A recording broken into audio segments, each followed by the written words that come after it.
하나님은 아브라함을 부르셨을 때에 갈대아 우르라고 하는 우상의 도시로부터 그를 불러내셨습니다. 그리고 하늘의 별과 바닷가의 모래알처럼 민족을 만들어 주시겠다는 약속을 하셨습니다. 아브라함의 나이 75세에 부름받았지만은 그때도 사실은 그 나이에 후손에 대한 약속, 하나님에 대한 그 약속에 대한 그 기대를 많이 하지 않았을 것으로 보고 있습니다. 하나님은 그의 나이가 100세가 되었어야 약속의 씨를 주셨던 것입니다. 교회는요, 이 약속을 붙잡고 살아가는 모임입니다. 예수 그리스도 안에서 약속을 붙잡아야 돼요. 만약 우리의 모임에 천국의 약속이 없다면 얼마나 소망이 없겠습니까? 만약 우리의 모임에 예수 그리스도가 증거되지 아니한다면 우리의 모임에는 생명이 없습니다.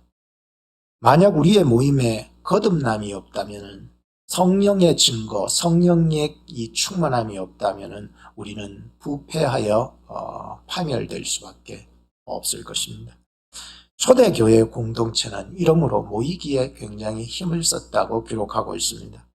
사도행전 2장 46절 말씀에 보면 날마다 마음을 같이하여 성전에 모이기를 힘쓰고 집에서 떡을 떼며 기쁨과 순전한 마음으로 음식을 먹고 하나님을 찬미하며 또 온 백성에게 칭송을 받으니 주께서 구원받는 사람을 날마다 더하게 하시니라 라고 기록하고 있습니다. 초대교회가 이렇게 좋은 모임을 갖게 된 배경에는 예수 그리스도를 통하여 약속하신 성령을 받았기 때문이었습니다. 성령 받으니까 어떤 마음이 일어납니까? 날마다 모이기를 즐겨합니다. 성령 받으니까 집에서 모여서 떡을 떼는 것입니다. 서로 음식을 나누며 교제하며 찬미하며 하나님께 영광을 돌리기를 기뻐하고 있었던 것입니다. 성령에 충만한 사람은 이와 같이 성전에 모이기를 즐거워했고 또 각각 집에서 모여서 성례전을 이루는 일들도 있게 일어나게 되죠. 9월달 주제가 모임이라는 주제로 지금 설교해 나가고 있습니다. 지금 전 세계는 팬데믹으로 모임을 마음껏 할 수가 없습니다. 그래서 연초에 제가 월별로 주제를 두고 또 리더들에게 또 공지도 하고 있었는데 이제 9월 달이 지난주 그 기도, 이번 달이 모임인데 하나님 돌릴까요? 지금 모이면은 살고 흩어지면 죽는다라고 하는 말이 아니라 요새는 역설이 되어서 모이면 죽고 흩어지면 산다라고 하는 이런 시대에 제가 9월 달에 모임이라는 이런 주제를 가지고 어떻게 설교를 할까요? 좀 돌릴까요? 고민을 굉장히 했습니다. 그래서 하나님께서 또 한번 작정한 길이니 그 길로 가거라. 그래서 하나님 말씀 주셔야 합니다. 하나님 말씀 주시지 않으면은 제가 이 모이지 않는 이런 시대 속에 모임에 대한 설교를 한다는 것은 제가 할 수가 없습니다. 하면서 기도하던 중에 하나님께서 오늘 본문의 말씀을 가장 먼저 9월달 첫 주간에 말씀을 주셨습니다.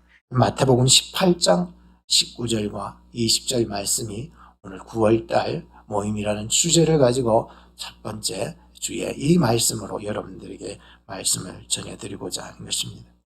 사무엘 때의 그 영적 대각성 집회 때에 사람들 이스라엘 공동체 전체가 모여서 엎드리고 울고 막 이렇게 회개하는 역사들이 일어나게 되겠죠.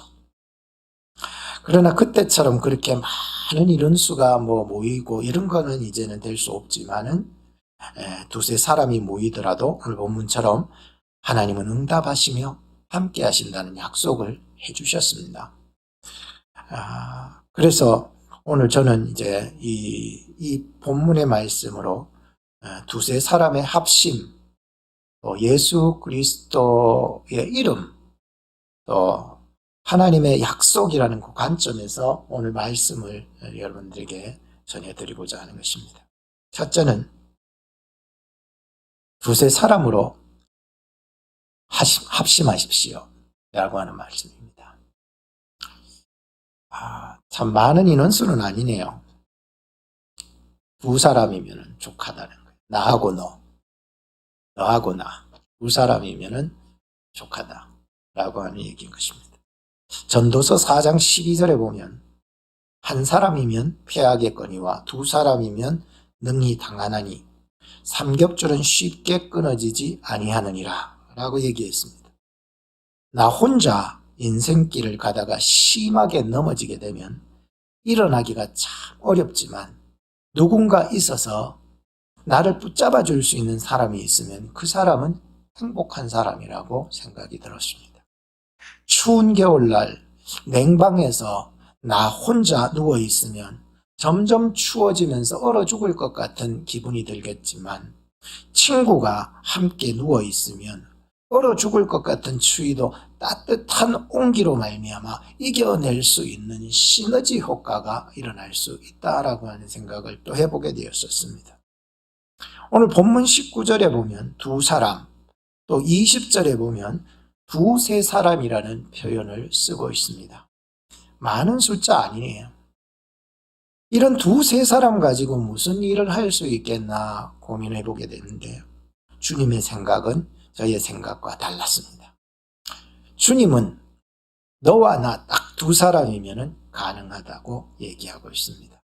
혹은 세 사람이면 더 좋겠다고 생각이 들 수 있습니다. 두세 사람이면 19절에 나타나는 말씀처럼 무엇이든지 구할 수 있다라고 하는 말씀입니다. 참 어떤 목사님은 교회에 부임을 하게 되었는데 새벽 기도를 나갔는데 아무도 안 나오더래요. 내일은 나오겠지 해서 나가도 내일도 나오지도 않는 거예요. 그래서 주일이 되었습니다. 회의를 열었습니다.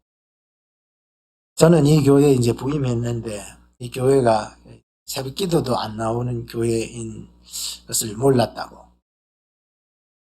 나는 새벽 기도에 15명이 안 나오면 새벽 기도의 문을 닫겠다고 선전포고를 벌였습니다. 그러나 사람들이 하나도 못 나오더라는 거예요. 그래서 목사님과 사모님 달랑 두 사람이 낙심하지 않고 계속 기도하다 보니까 하나님께서 깨닫게 하는 사람을 붙여주시더래요. 그리고 내가 알지 못하는 사람들도 이렇게 붙여주시더래요. 희한하죠. 그래서 교회를 교회답게 기도하는 성전으로 만들어 갔다는 이야기를 들었었습니다. 예수님께서 말씀하신 19절에 두 사람, 20절에 두세 사람은 정말 미미한 숫자이며 정말 이런 것 가지고서 내가 무엇을 할 수 있겠나라고 생각하며 포기해버리고 싶은 심정이었을 것입니다. 그런데 예수님이 말씀하신 이 두 사람 혹은 두세 사람, 이 사람들은 바로 살아있는 사람들이었습니다. 많은 무리들이 있지만은 그 수많은 무리들이 살아있지 못한 것보단 살아있는 나와 당신, 우리 두세 사람만 있어도 된다라고 주님은 말씀하고 계십니다. 말씀을 준비하면서 두 개의 찬양이 떠올랐습니다. 하나는 찬송가인데 449장이었습니다. 이 세상의 친구들 나를 버려도 나를 사랑하는 이 예수뿐일세. 예수 내 친구 날 버리지 않네. 온 천지는 변해도 날 버리지 않네. 세상 친구들이 나를 다 버리고 떠나가도요, 실망하지 않는 이유는 예수님께서는 나를 떠나는 일이 없으시다는 거예요. 나를 버리시지 않으신다는 거예요. 얼마나 든든한지 모르겠어요. 여러분 예수님 친구 삼고 살아갈 수 있기를 바라는 것입니다. 두 번째는 복음송가였는데, 이 복음송가 중에서 당신이 지쳐서 기도할 수 없고 눈물이 빗물처럼 흘러내릴 때 주님은 우리 연약함을 아시고 사랑으로 인도하시니 누군가 널 위해서 누군가 기도하네. 내가 홀로 외로워서 마음이 무너질 때 누군가 널 위해 기도하네. 그럼 마음 지치고 힘들 때 바로 지금 이때가 아닐까 싶습니다. 눈물이 빗물처럼 흘러내려도 누군가 날 위해서 기도하고 있다라고 하는 생각을 가지면 그 사람 행복한 것 같아요. 여러분들을 위해서 기도하는 사람이 있습니까? 수많은 사람들이 날 위해서 기도해요. 물론 우리를 위해서 많은 사람들이 기도하지만 저도 이렇게 돌아보면 이 땅에 살아계셨을 때 어머니의 기도를 항상 느낄 적이 너무 많아요. 왜냐하면 위태할 때마다, 어려울 때마다, 공고할 때마다 어머니께서 밤낮으로 나를 위해서 기도하는 힘을 느낄 수가 있었어요. 근데 이젠 이 땅 사람이 아니에요. 하나님 나라로 소천하셨지만은 그곳에서도 나를 위해서 지금도 기도하고 있을 것을 믿습니다. 오늘 저나 여러분들이 나 혼자다라고 생각하지 마시고 누군가 날 위해서 기도하고 있다라고 하는 생각을 가지면 힘이 나는 거예요. 모래 위에 발자국처럼 평상시에는 두 사람 발자국이더니 가장 어려울 때, 가장 힘들 때 나 혼자의 발자국만 있다고 생각하지 마세요. 그때일수록 주님은 나를 업고 가신 주님의 발자국이라 그렇게 얘기를 했으니 눈물 날수록, 몸이 아플수록, 마음이 아플수록 주님 등에 업힌다 생각하고 그냥 주님에 맡기면 되는 거예요. 참, 잠언서 16장 3절에 보면 너의 모든 행사를 여호와께 맡기라. 그리하면 너의 경영한 것이 이루리라. 베드로전서 5장 7절 너희 염려를 다 주께 맡기라. 이는 그가 너희를 돌보심이라. 마태복음 11장 28절 수고하고 무거운 짐진 자들아 다 내게로 오라. 내가 너희를 쉬게 하리라. 이런 말씀에 여러분들이 굳건히 의지하고 나갈 수 있기를 바랍니다. 하나님께 맡길 때에 하나님께서는 19절에 두 사람, 20절에 두세 사람 살아있는 하나님의 사람을 붙여주실 것입니다. 둘째는 예수 그리스도의 이름으로 기도하십시오. 내 집은 만민의 기도하는 집이라고 주님이 말씀하신 것처럼 교회가 기도하는 모임을 하는 것만큼 중요한 사역은 또 없을 것입니다. 두 사람이 손 붙잡고 기도하고 지금에 와서 여러 사람들이 모여서 합심으로 기도하고 음식을 나누고 또 말씀을 쉐어하고 하는 것들이 이루어지지 않고 있지만 내 바로 곁에 있는 사람과 함께 모여서 기도할 수 있을 때 그것이 교회가 되는 것이라는 거예요.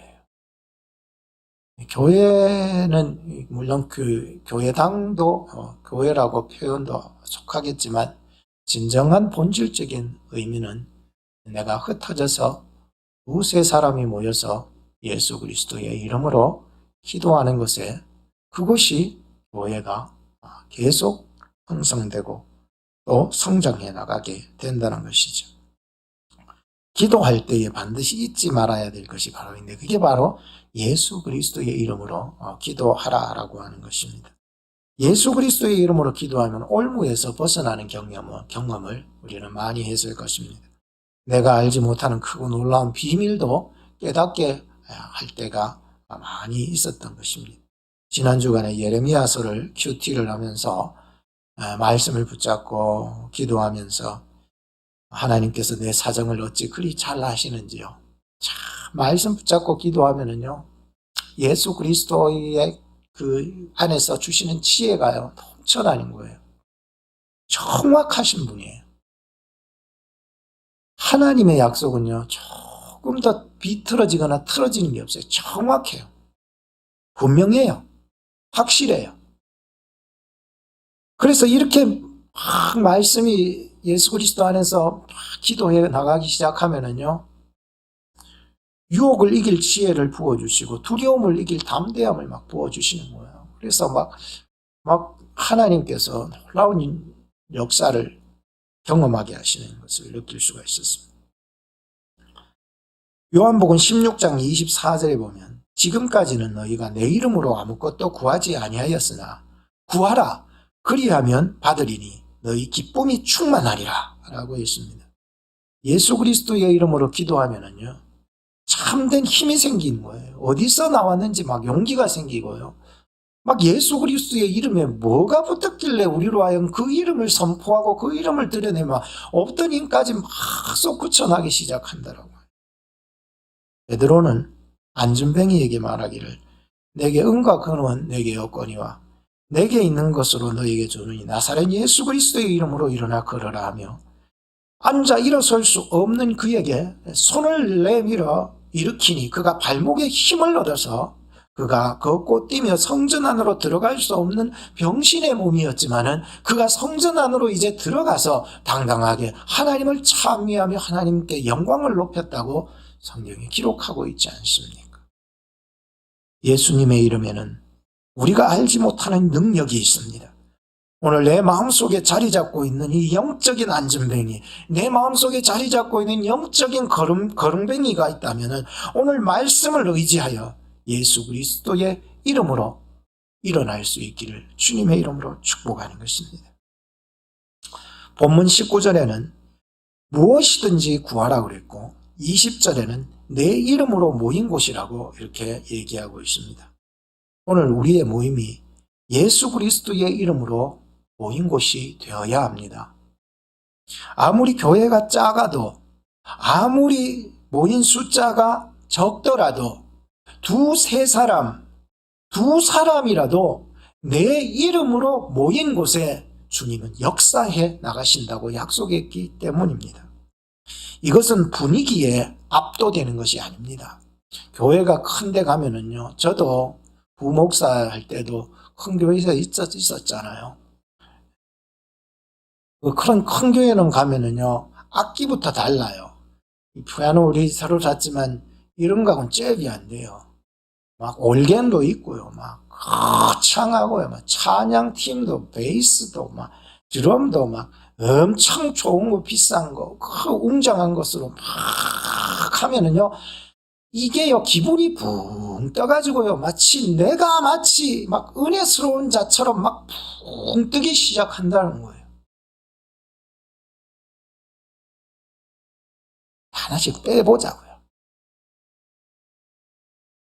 웅장하게 여기며 분위기에 젖어서 내 믿음이 올라갔다면 그 웅장했던 모든 것들을 하나씩 빼보자고요.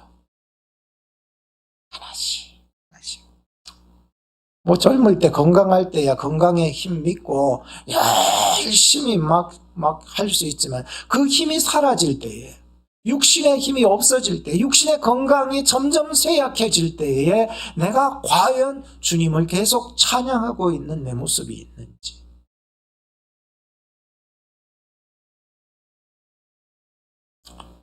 오늘도 내가 지금 예수 그리스도의 이름으로 예배하는 곳이면 그곳은 주님이 역사하시는 곳인데, 주여 오늘 내 마음속에 주님이 역사하여 주시옵소서. 주님, 내 가정 속에 주님이 역사하여 주시옵소서. 나의 사업과 직장 속에서 주님이 역사하여 주옵소서. 그렇게 수많은 일상들이 많이 사라져가는 이때에도 내가 예수 그리스도의 이름을 높이며 살아가게 해 주옵소서.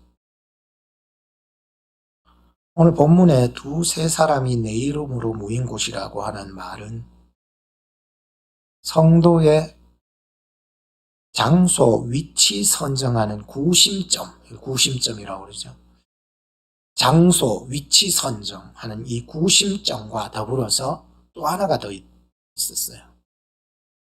내 이름으로 모인 곳은 장소적인 의미만 있는 것이 아니라 목적과 방향, 지향점을 바로 주라라고 하는 의미도 같이 포함되는 말입니다.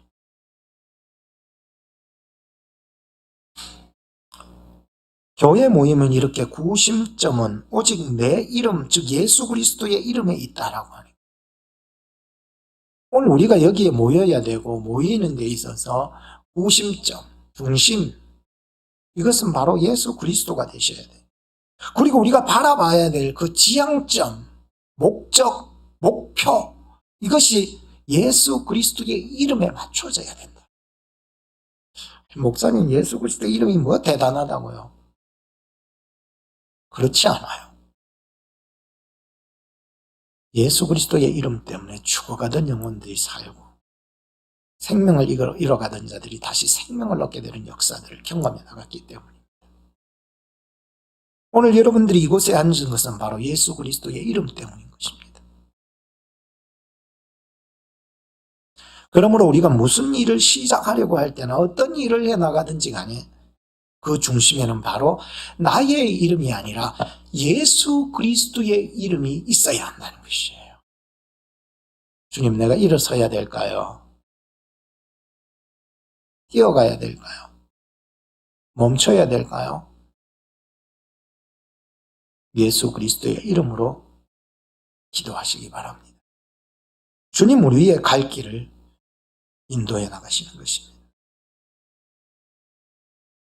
비록 두세 사람이 모인 곳이라 할지라도 살아있는 교회, 변화시키는 교회, 무슨 일이라도 할 수 있는 교회가 바로 예수 그리스도의 이름이 살아있는 교회.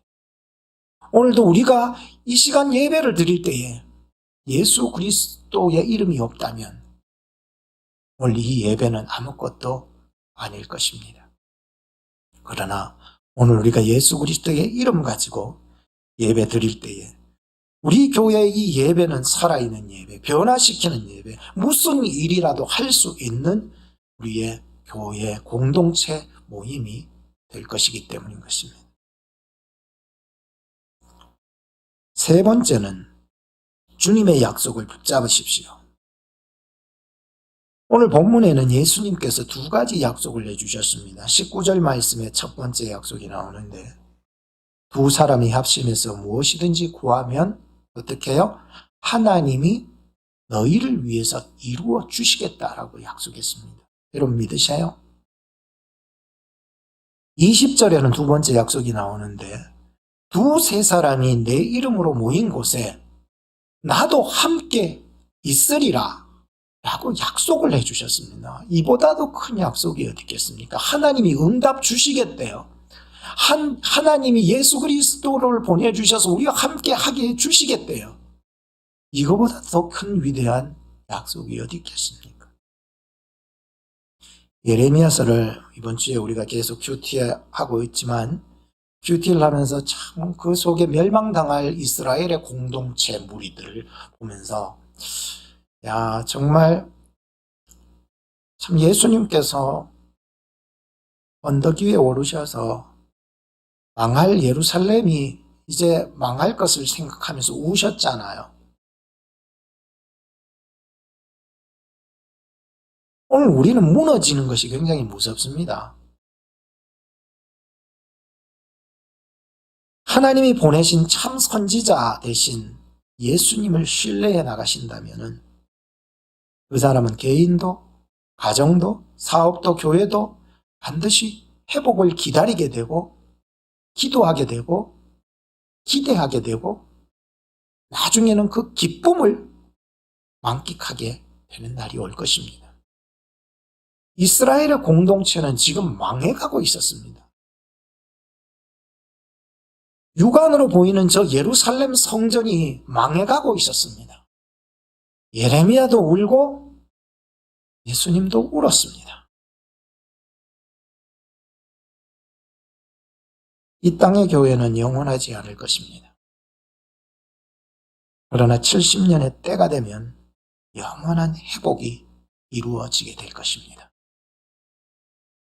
오늘 우리가 두 사람씩 혹은 두세 사람씩 모여서 이 나라 민족을 위해서 예레미야처럼 예수님처럼 기도해 나가신다면 하나님은 하늘에서 들으실 것이고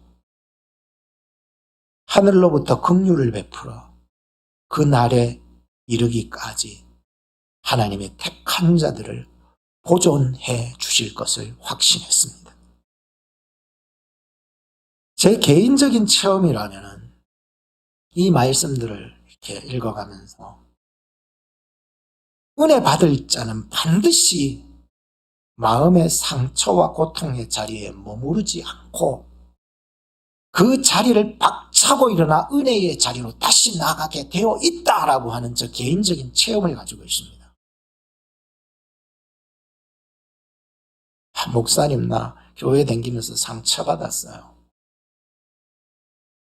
물론 나도 잘하려고 그러고 그 사람도 잘하려고 그랬는데 서로 상처 주고 상처받고 고통받고 괴로워했습니다. 맞습니다.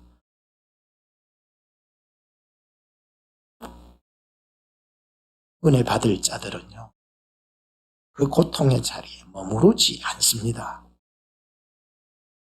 박차고 일어나서 은혜의 자리로 나가게 되어 있더라고요. 희한하죠.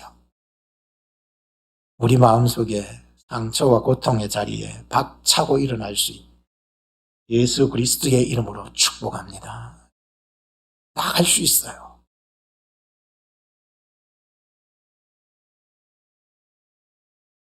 인생 살면서 참 지독한 자리에 머무를 때가 있더라고요. 목사님 뭘 그렇게 어렵게 사셨다고 그러세요. 저는 보여지는 것 말고 보이지 아니하는 영적인 것도 있기 때문에 말씀하는 것입니다.